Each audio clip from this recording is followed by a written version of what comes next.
Sa video na ito, matututuhan mo ang isang bagay na hindi kailanman sinasabi sa karamihan ng mga taong lampas 60, ngunit tahimik nitong kayang baguhin kung paano nararamdaman ng iyong katawan araw-araw.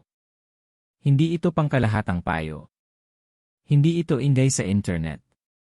Ang video na ito ay ginawa lalo na para sa iyo, para sa iyong katawan, edad, at mga pangangailangan. Kung ikaw ay lampas 60 na o papalapit pa lang, kailangan mong manatili hanggang sa pinakahuli ng video. Dahil sa bandang huli, malinaw kong ipapaliwanag kung sino ang hindi dapat kumain ng igos, ilang piraso lang ba talaga ang ligtas, at ang isang karaniwang pagkakamali ng maraming seniors na nagiging dahilan kung bakit ang isang masustansyang prutas ay nagiging problema. Kapag napalampas mo ang bahaging iyon, maaari kang nakasasama sa iyong kalusugan nang hindi mo namamalayan. Sa ngayon, maraming kaedad mo ang dumaranas ng mga tahimik na problema, mahinang pagtunaw ng pagkain, marurupok na buto, tumataas na presyon ng dugo, pabago-bagong blood sugar, at palagiang pagod. Hindi bigla-bigla lumalabas ang mga problemang ito. Unti-unti silang nabubuo. At ang hindi alam ng marami, ang tamang pagkain sa tamang oras ay maaaring magpabagal sa paghina ng katawan o magpabilis nito. Ngayong araw, pag-uusapan natin ang isang maliit na prutas na ginamit na sa loob ng libu-libong taon, sinusuportahan ng modernong agham, at pinagkakatiwalaan ng mga eksperto sa nutrisyon, ang igos. Hindi bilang uso. Hindi bilang himalang lunas. Kundi bilang matalino at estratehikong pagkain para sa mga lampas 60. Bago tayo magpatuloy, may hihilingin muna ako sa iyo. Mag-type sa comments kung saan ka nanonood, ang iyong bansa o lungsod. Binabasa namin ang bawat komento at mahalaga ang komunidad na ito. Ngayon, kung naniniwala ka na mahalaga pa rin ang iyong kalusugan sa yugtong ito ng buhay, mag-subscribe na sa aming channel, Gintong Sustansya. Ang channel na ito ay narito upang magbigay ng malinaw at tapat na gabay tungkol sa pagkain, walang kalituhan, walang pagmamalabis. At habang nandito ka na, itap ang thumbs up para mas maraming nangangailangan ang maabot ng mensaheng ito. Sa buong video, hihikayatin kitang makilahok dahil mahalaga ang iyong boses. Kapag may bagay na tumama sa iyo, kapag may sinang-ayunan ka, mag-comment ng Leia. Hindi lang ito basta video, bahagi ka ng usapan. Manatili ka hanggang dulo. Dahil ang matututuhan mo ay maaaring makatulong para mas maramdaman mong mas malakas, mas magaan ang pakiramdam, at mas may kontrol ka sa iyong kalusugan, simula ngayon. Pagkatapos ng edad na 60, hindi maingay ang paghina ng katawan. Tahimik ito. At doon ito nagiging mapanganib.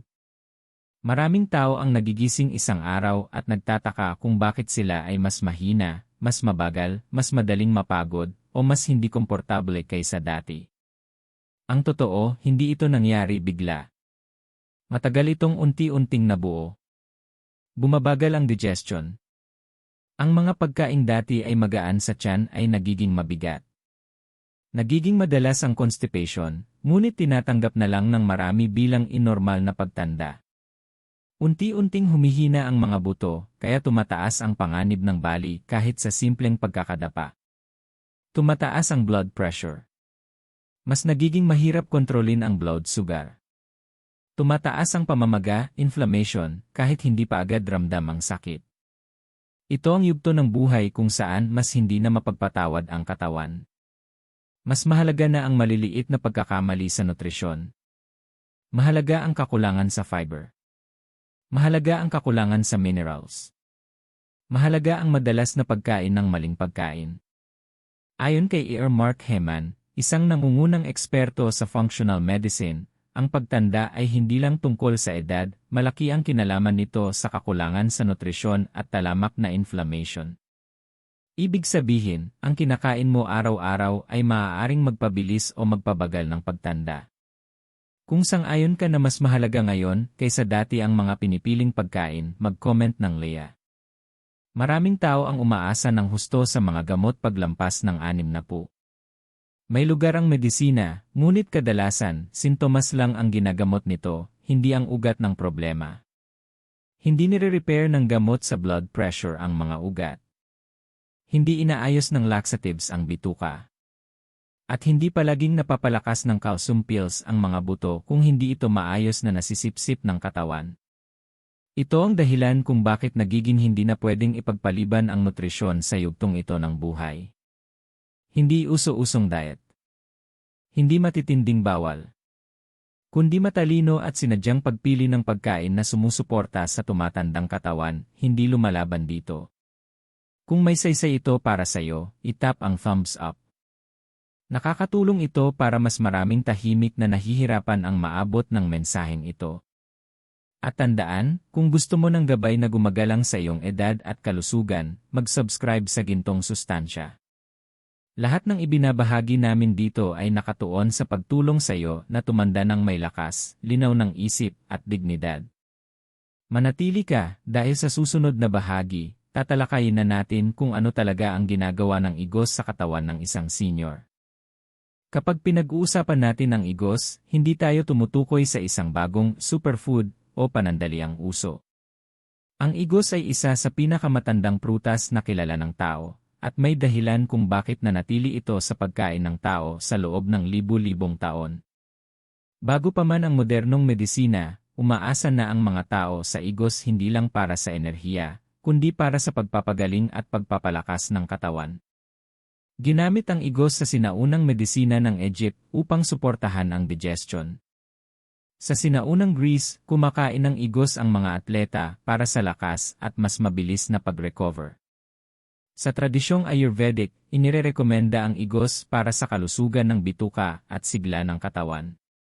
Maging sa mga makasaysayan at panrelihiyong teksto, ang igos ay iniugnay sa nutrisyon at pagpapanumbalik ng lakas. May mahalagang ipinapahiwatig ito. Hindi mananatiling mahalaga ang isang pagkain sa loob ng libu-libong taon kung wala itong tunay na silbi sa katawan.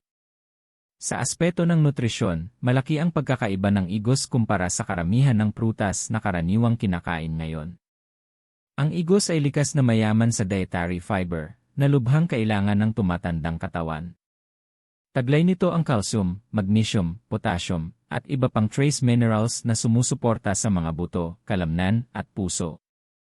Mayroon din itong makapangyarihang antioxidants na tumutulong labanan ang oxidative stress, isa sa mga pangunahing sanhi ng pagtanda ng katawan.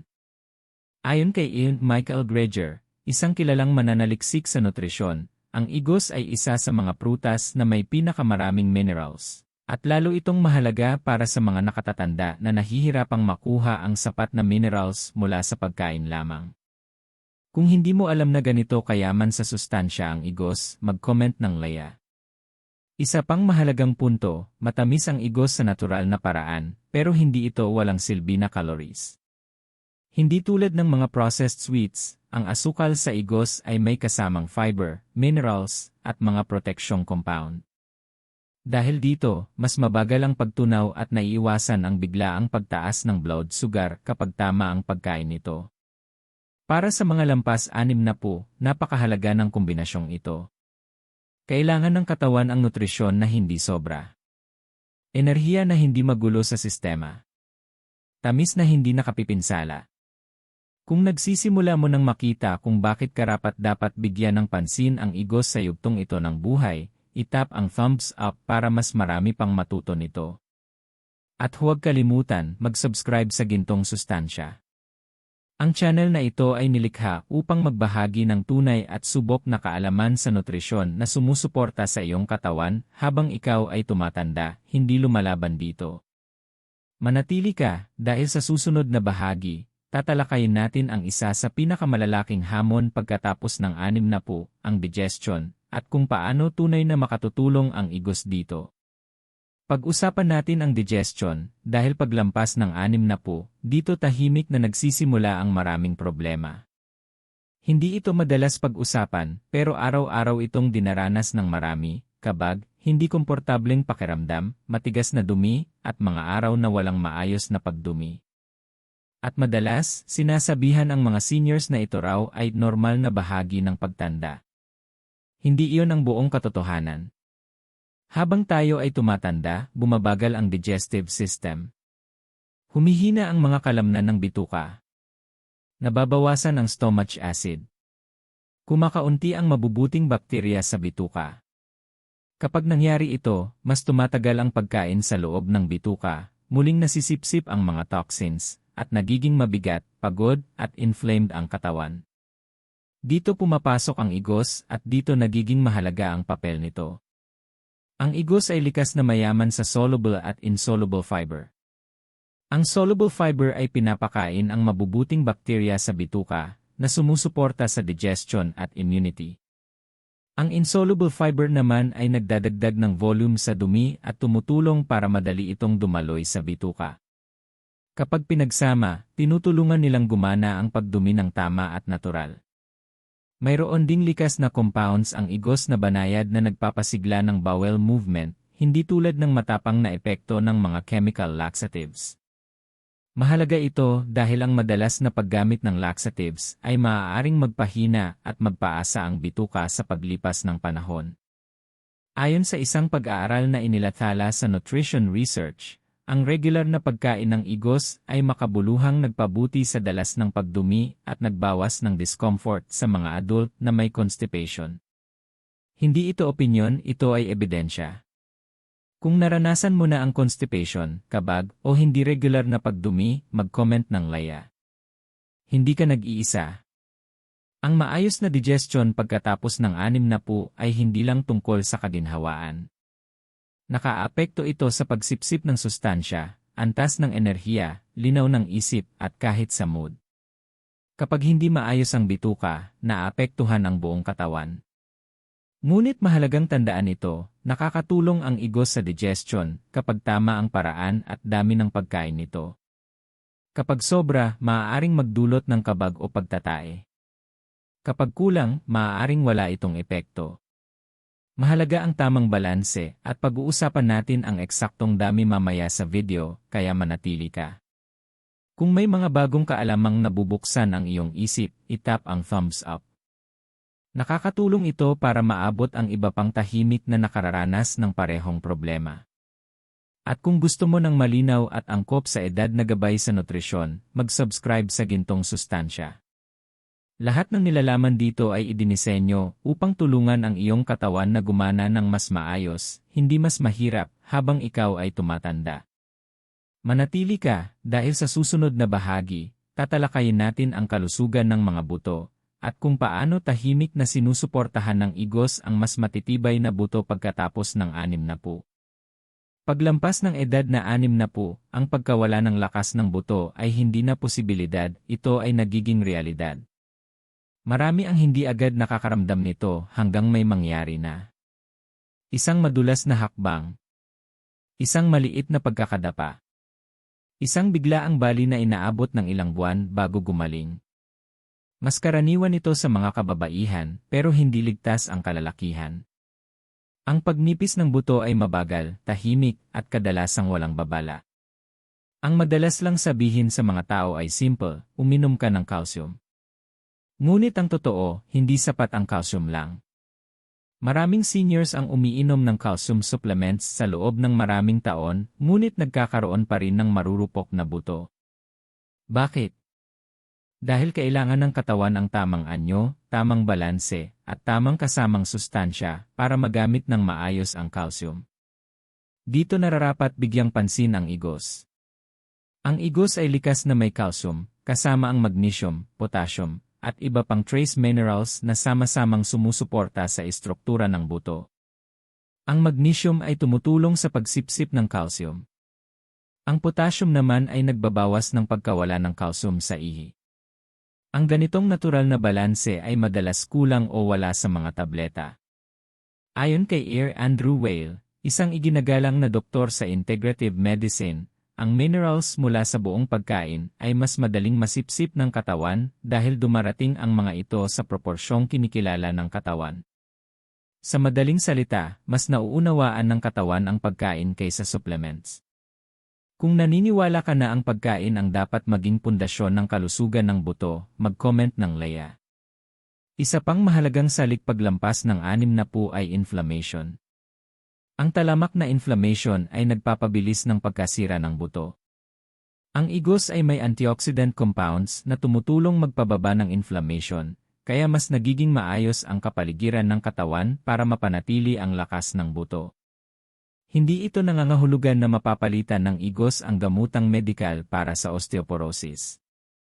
Ngunit maaari itong maging pang-araw-araw na suportang pagkain na tumutulong protektahan ang natitirang lakas ng iyong mga buto. Kung mahalaga sa iyo ang pag-iwas sa bali at pananatiling nakakagalaw ng maayos, maglaan ng sandali para itap ang thumbs up. Ang impormasyong ito ay maaaring makatulong sa isang tao na maiwasan ang isang pinsalang babago ng buhay. At huwag kalimutan na mag-subscribe sa Gintong Sustansya.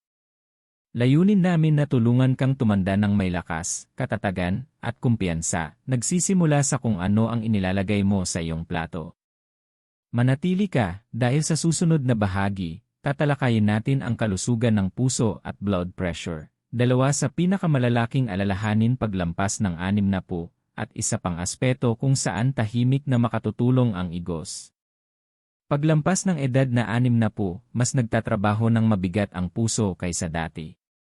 Nawawala ang elasticity ng mga ugat, tumitigas ang mga arteries, at unti-unting tumataas ang blood pressure, kadalasan walang malinaw na sintomas. Maraming tao ang pakiramdam ay ayos lang hanggang sabihin ng doktor na mataas na pala ang kanilang mga numero.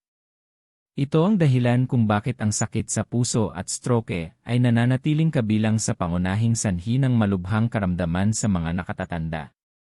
Isa sa mga pinakamalaking problema sa nutrisyon na may kaugnayan sa mataas na blood pressure ay hindi balancing minerals, lalo na ang sobrang sodium at kulang na potassium.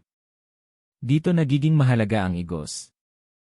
Ang igos ay likas na mayaman sa potassium, isang mineral na tumutulong mag-relax ng mga dingding ng ugat, mag-balance ng fluids sa katawan, at kontrahin ang epekto ng sobrang sodium. Kapag kulang ang potassium, madalas tumataas ang blood pressure.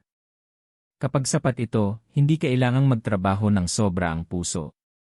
Ayon sa American Heart Association, ang mga dieta na mayaman sa potassium ay kaugnay ng mas mababang panganib ng stroke at mga sakit sa puso.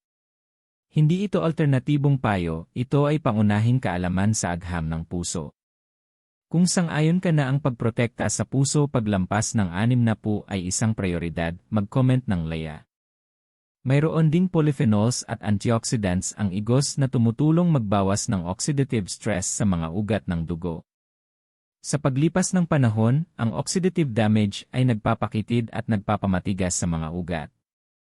Tumutulong ang antioxidants na pabagalin ang prosesong ito, kaya mas maayos ang sirkulasyon at mas epesyente ang pagtibok ng puso. Isa pang mahalagang punto, ang igos ay likas na mababa sa sodium. Dahil dito, ito ay mas mabuting pagpipilian para sa puso kumpara sa maraming processed snacks na tahimik na nagpapataas ng blood pressure. Ngayon, maging malinaw tayo. Hindi pamalit ang igos sa mga iniresetang gamot sa puso. Ngunit maaari itong maging suportang pagkain na kasabay ng gamutan, hindi laban dito. Kung mahalaga sa iyo ang impormasyong ito, itap ang thumbs up para mas marami pang makinabang at maunawaan kung paano nakaapekto ang mga pagpili sa pagkain sa kalusugan ng puso. At huwag kalimutang mag-subscribe sa Gintong Sustansya.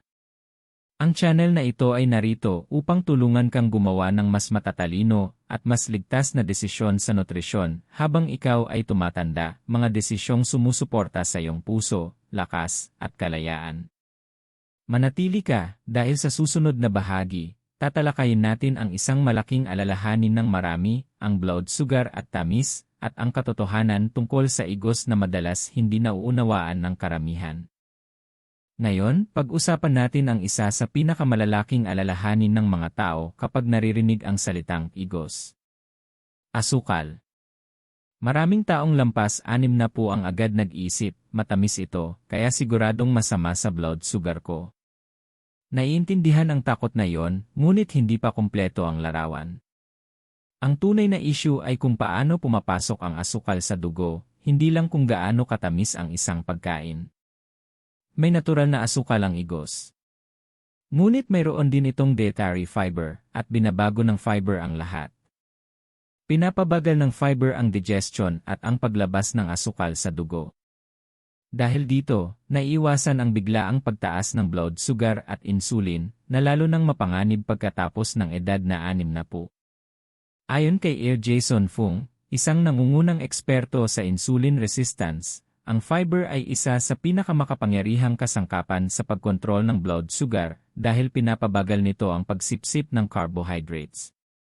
Ibig sabihin, ang parehong dami ng asukal ay maaaring magkaiba ang epekto depende kung may kasamang fiber o wala. Kung sang-ayon ka na hindi lahat ng asukal ay pare-pareho, mag-comment ng Laya. Isa pang mahalagang konsepto ay ang glycemic load, hindi lang glycemic index. Isinasaalang-alang ng glycemic load ang dami ng kinakain. Kapag kinain sa tamang dami, ang igos ay may katamtamang glycemic load. Kaya mas hindi ito nakakagulo sa blood sugar kumpara sa mga refined sweets at matatamis na merienda. Dito nagiging kritikal ang portion control. Ang pagkain ng isang sariwang igos ay ibang-iba sa pagkain ng ilang pirasong pinatuyong igos. Ang mga pinatuyong igos ay mas concentrated, ibig sabihin mas siksik ang asukal sa mas maliit na dami. Hindi ito nangangahulugang imasama agad pero madali itong mapasobra. Para sa mga may diabetes o prediabetes, maaari pa ring isama ang igos sa pagkain, ngunit lamang kapag ito ay kinakain sa tamang dami. Kasabay ng pagkain. May kasamang protina o healthy fats. Ang pagkain ng igos ng mag-isa at walang laman ang tiyan ay maaaring mas mabilis magpataas ng blood sugar, lalo na sa mga sensitibo ang katawan. Kung ikaw o ang mahal mo sa buhay ay regular na nagmumonitor ng blood sugar, mag-comment ng new watching sa ibaba para malaman naming mahalaga ang impormasyong ito sa iyo. At manatili ka, dahil mamaya sa video ay malinaw kung ipapaliwanag kung ilang piraso ng igos ang ligtas at kung kailan ito dapat kainin upang mabawasan ang epekto nito sa blood sugar. Napakahalaga ng bahaging ito, huwag mo itong lalampasan. Kung nakakatulong ang paliwanag na ito para mas maunawaan mo ang igos, itap ang thumbs up. At huwag kalimutang mag-subscribe sa Gintong Sustansya para sa tapat at balansing gabay sa nutrisyon na iginagalang ang iyong kondisyon sa kalusugan at ang iyong edad. Susunod, tatalakayin natin ang kalusugan ng utak at memorya, at kung paano tahimik na sinusuportahan ng igos ang tumatandang isipan. Habang lumilipas ang mga taon, marami ang nagsisimulang mag-alala tungkol sa kanilang memorya. Nakakalimot ng pangalan. Nawawalan ng focus. Pumapasok sa isang kwarto at nakakalimutang alamin kung bakit nandoon. Para sa ilan, nagbubunga ito ng takot, takot na mawalan ng kalayaan, takot na maging pabigat, takot na balang araw ay hindi na makilala ang mga mahal sa buhay. Narito ang katotohanan, ang pagtanda ay hindi otomatikong nangangahulugan ng pagkawala ng isip. Ngunit ang utak, tulad ng ibang bahagi ng katawan, ay nagiging mas sensitibo sa oxidative stress at inflammation pagkatapos ng 60. Ang dalawang salik na ito ay unti-unting sumisira sa mga brain cells sa paglipas ng panahon. Dito nagiging makapangyarihan ang papel ng nutrisyon. Ang igos ay may antioxidants tulad ng polyphenols at flavonoids na tumutulong protektahan ang mga brain cells laban sa oxidative damage. Ang oxidative stress ay isa sa pangunahing sanhi ng cognitive decline at mga neurodegenerative disease. Ayon sa mga pananaliksik na inilathala sa Journal of Nutritional Neuroscience, ang mga dieta na may kasamang igos ay nagpakita ng pagbuti sa mga marker na may kaugnayan sa memorya at pagkatuto sa mga tumatandang subject. Hindi lunas ang igos, ngunit ipinapakita ng ebidensya na maaari itong maging bahagi ng diet na sumusuporta sa kalusugan ng utak. Kung naniniwala ka na may malaking epekto ang pagkain sa kalusugan ng utak, mag-comment ng Laya. Isa pang mahalagang salik ay blood flow. Kailangan ng utak ang tuloy-tuloy na supply ng oxygen at sustansya. Kapag mahina ang sirkulasyon, bumababa ang linaw ng isip at focus. Ang parehong antioxidants na tumutulong sa kalusugan ng puso ay sumusuporta rin sa maayos na daloy ng dugo papunta sa utak. Mayroon ding ugnayan ng bituka at utak, gut-brain connection. Ang mahinang digestion at hindi balansing gut bacteria ay nakakapagpataas ng inflammation na nakaapekto sa utak. Dahil sinusuportahan ng igos ang kalusugan ng bituka, hindi direkta ngunit mahalaga rin ang suporta nito sa kalusugan ng utak. Ibig sabihin, isang simpleng pagkain ang maaaring sumuporta sa maraming sistema ng sabay-sabay, bituka, puso, at utak. Napakahalaga nito pagkatapos ng 60 kapag mas mabagal na ang pag-recover ng katawan. Kung mahalaga sa iyo ang pananatiling malinaw ang isip at malaya ang pamumuhay, itap ang thumbs up para maabot ng mensaheng ito ang iba pang tahimik na nag-aalala tungkol sa kanilang memorya. At huwag kalimutang mag-subscribe sa Gintong Sustansya. Narito ang channel na ito upang tulungan kang protektahan hindi lamang ang iyong katawan, kundi pati ang iyong isipan habang ikaw ay tumatanda. Manatili ka dahil sa susunod na bahagi, tatalakayin natin ang immunity at inflammation, dalawang puwersang malakas ang impluensya kung gaano kabilis o kabagal ang pagtanda ng katawan. Habang nagpapatuloy tayo, pag-usapan natin ang isang bagay na bihirang isipin ng marami, ngunit tahimik na nakaapekto sa bawat bahagi ng kalusugan pagkatapos ng 60, immunity at inflammation. Paglampas ng edad na ito, natural na humihina ang immune system. Kaya mas nagiging madaling kapitan ng impeksyon ang mga nakatatanda, mas mabagal ang paggaling ng sugat, at mas tumataas ang panganib ng mga chronic illness. Kasabay nito, unti-unting lumilitaw ang mababang antas ng talamak na pamamaga. Maaaring hindi mo ito agad maramdaman, pero tahimik nitong pinapalala ang pananakit ng kasukasuan, problema sa puso, issue sa pagtunaw ng pagkain, at maging ang paghina ng memorya. Tinatawag ito ng mga eksperto na inflammaging, at isa ito sa mga pangunahing dahilan kung bakit mas nahihirapan ang katawan habang tumatanda. Narito ang magandang balita, may mga sangkap ang igos na tumutulong labanan ang tahimik na inflammation. Mayaman ito sa polyphenols, flavonoids, at antioxidants, na tumutulong sa katawan na kontrolin ang oxidative stress at panatilihing mas maayos ang paggana ng immune system. Ipinapakita ng mga pag-aaral na ang antioxidants ay nakababawas ng mga palatandaan ng inflammation sa mga nakatatanda, at ang igos ay isa sa mga prutas na may mataas na antas ng mga proteksyong sangkap na ito. Kung nauunawaan mo kung gaano kahalaga ang paglaban sa inflammation pagkatapos ng 60, mag-comment ng Leah. Bakit ito mahalaga? Ang talamak na inflammation ay hindi lang nakaapekto sa kasukasuan o digestion, naapektuhan nito ang buong kalidad ng iyong buhay. Maaari itong magdulot ng pagod, pananakit ng katawan, pagiging iritable, at pakiramdam na hindi maayos ang kalusugan. Ngunit sa pamamagitan ng pagsasama ng mga pagkain tulad ng igos sa iyong dieta, binibigyan mo ang iyong katawan ng mga kasangkapan upang natural na lumaban. Ayon kay E. David Sinclair, isang nangungunang mananaliksik sa pagtanda. Pinapabilis ng inflammation ang pagtanda. Ang pagbawas nito ay isa sa pinakamakapangyarihang paraan upang pabagalin ang proseso ng pagtanda. Kung mahalaga sa iyo ang pagbagal ng pagtanda at ang pakiramdam ng mas maraming enerhiya, itap ang thumbs up. Ang maliit na aksyong ito ay tumutulong upang mas maraming seniors ang makadiskubre ng natural na paraan ng pagprotekta sa kanilang kalusugan. At tandaan, kung nais mo ng gabay sa simple at epektibong pagkain na nagpapalakas ng katawan at immune system habang ikaw ay tumatanda, mag-subscribe sa Gintong Sustansya. Ang channel na ito ay narito upang magbigay ng praktikal at batay sa ebidensyang payo na talagang gumagana. Manatili ka, dahil sa susunod na bahagi, tatalakayin natin kung ilang piraso ng igos ang dapat kainin, at dito nagkakamali ang karamihan, na maaaring makasira sa lahat ng benepisyong napag-usapan natin hanggang ngayon. Ngayon, dumako tayo sa isang napakahalagang punto, isa na madalas lubusang hindi nauunawaan ng marami, ilang igos ba talaga ang dapat kainin pagkatapos ng 60?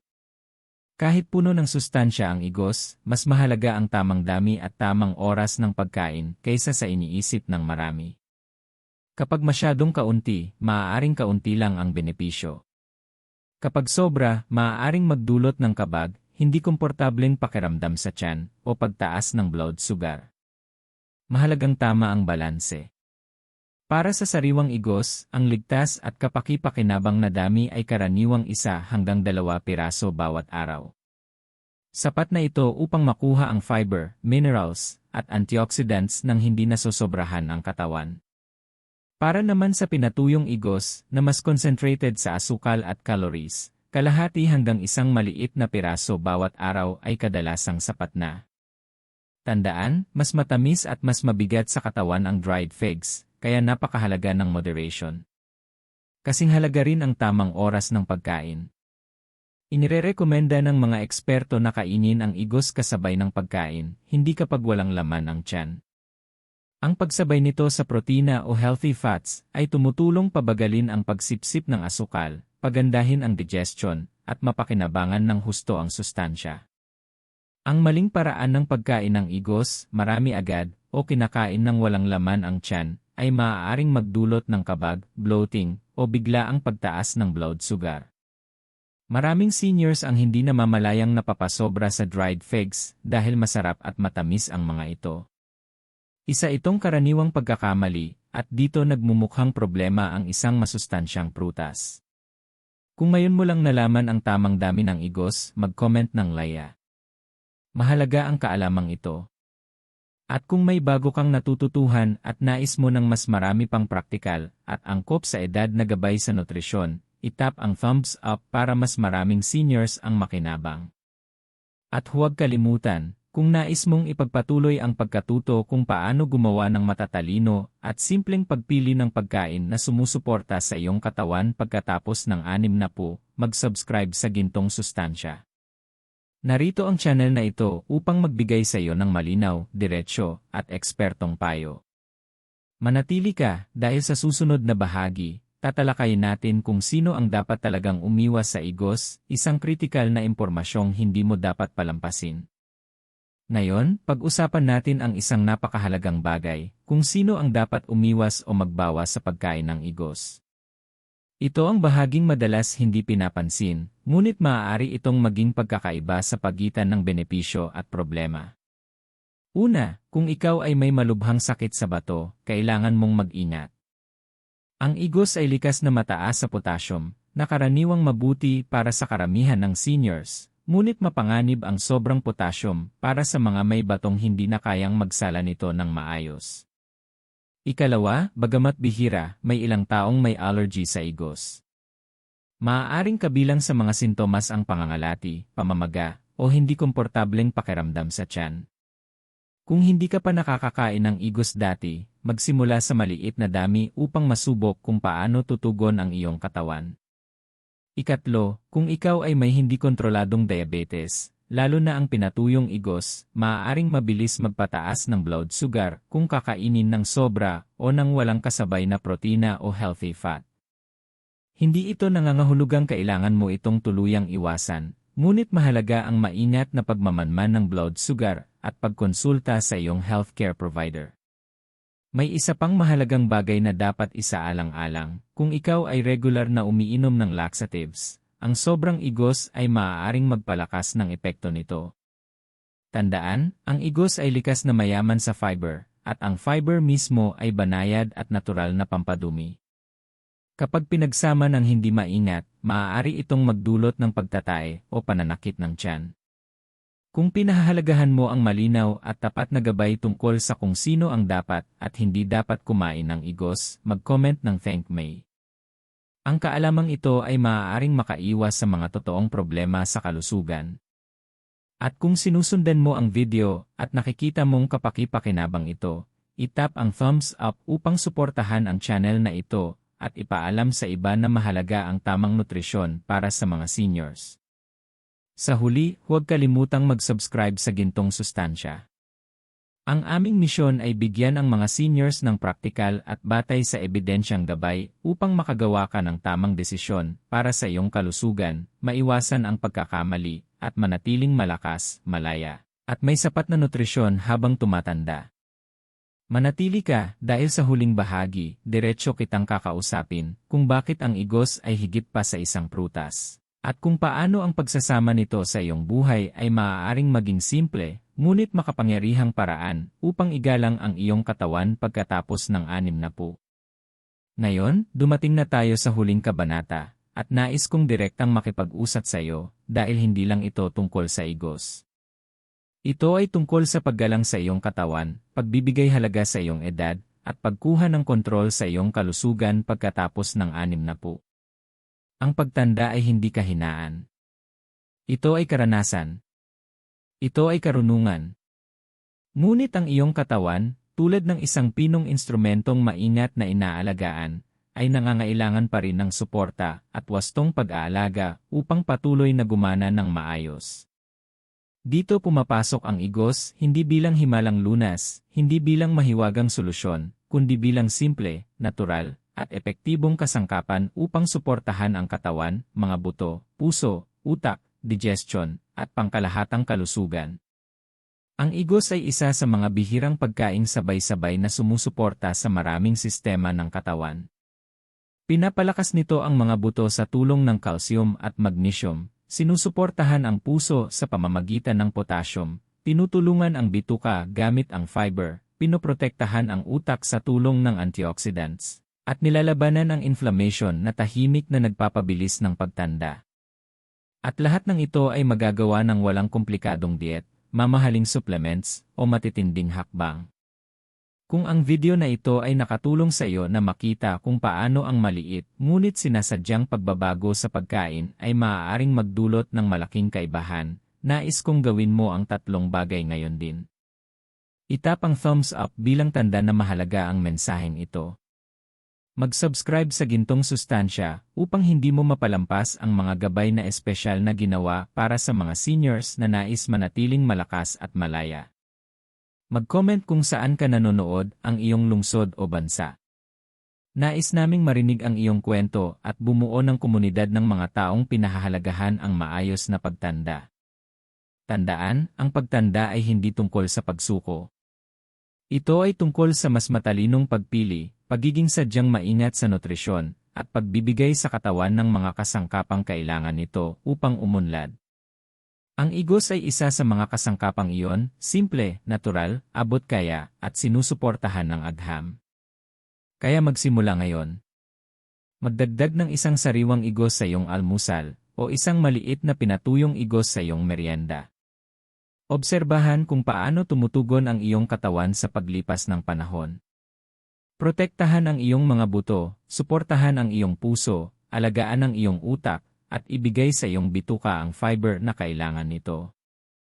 Maraming salamat sa panonood ng video hanggang sa huli.